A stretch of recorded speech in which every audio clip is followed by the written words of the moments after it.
Alright, I've ordered some Gator back mud flaps for my F-150 here. It's just got the factory stock little guys on there. So I thought I would put together some Gator backs, and what I'm going to do is there's some aluminum brackets that mount to the truck. It's a really nice setup, and I am going to prime those and puts a little bit of rock guard on them, so rubberize them so they look good and last a little longer. So we're gonna go ahead and start cleaning that out and priming those right now. All right, just open the box up here. So we got these brackets here that mount onto the truck, and I am going to get those all nice and primed up, and the flaps are down under there. So got front and back, so a little bit different bracket and setup for it, and we'll see how it goes.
Alright, so we've attached the bracket here. We've got a couple bolts here and another one up here holding on the front.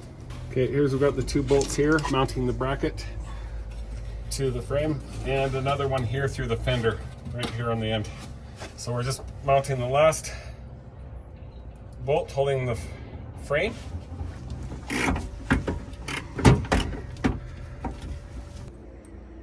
Alright, now the bracket's secure to the truck, we're going to mount the mud flap to the bracket, and we do that with these bolts. The ones that are attached with the metal plate here need to go through with nylon washers, and then there's two on the far side here that just are bolted through the mat to the bracket.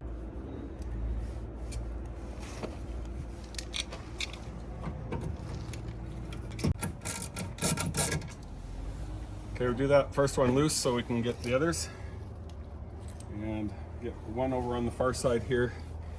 Okay, so I've got them loosely attached there just so they're biting into the bracket. Now we're just going to put the other ones in. Okay, now that we've got them all kind of loosely attached there, we're going to have to align the flap up with the side of the truck. You want to make sure that the flap is parallel with the ground.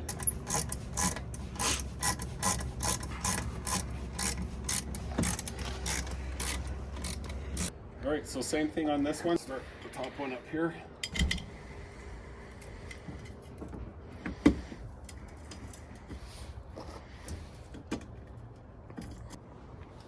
Alright, so before you tighten it down again, oh, it's perfect. I'm going to zoom in on that. Look at that. We are dead on. Alright, so now we can cinch her down. There we go. All done.